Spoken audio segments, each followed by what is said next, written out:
Okay, first, hi, my name is... Hi, my name is Jana Loeb, and this is my story. You didn't know your last name. Yeah, that's my last name.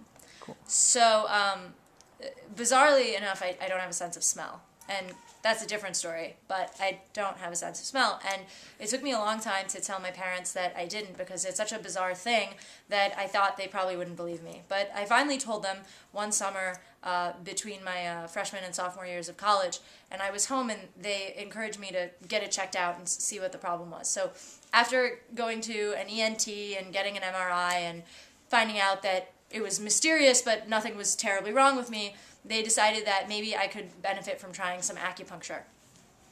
We've never done alternative medicine or anything in my family, so it was just like, we'll just try it and see what happens. So I was going for a few weeks, and I wasn't sure if I was getting any benefit. I still couldn't smell things, but I was still going.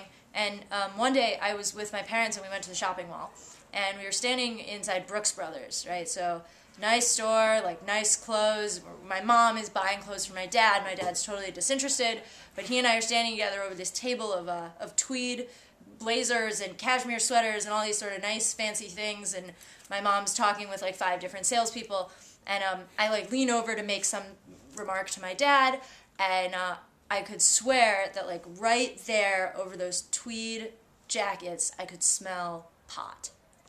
And I was like, this is weird. I can't smell, and I actually have never smelled pot before in my life, so I wouldn't even know what it smelled like, but I could swear in that moment I was like, oh my God, it smells like pot.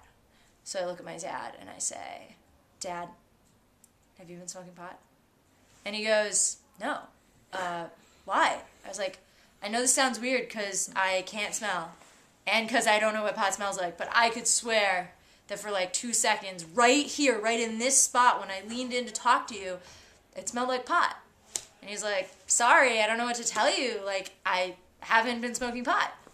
And I believed him, because my dad and I, like, we had a very honest relationship, and I felt like he would have just said yes if he had been. So I didn't really think about it.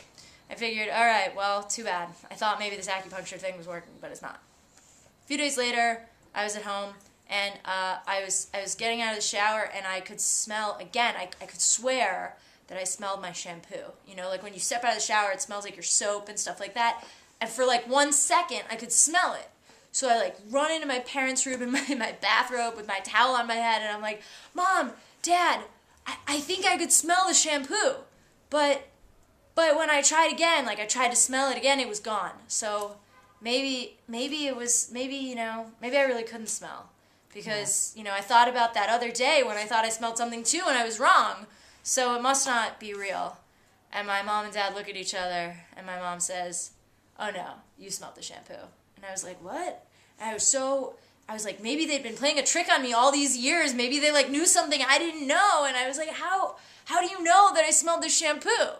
And my dad said, because you smelled the pot I was smoking. And I was like, why didn't you tell me? He's like, I don't know. I guess even though you and I have a really open relationship, that was just, I still feel weird about telling you if I smoke pot.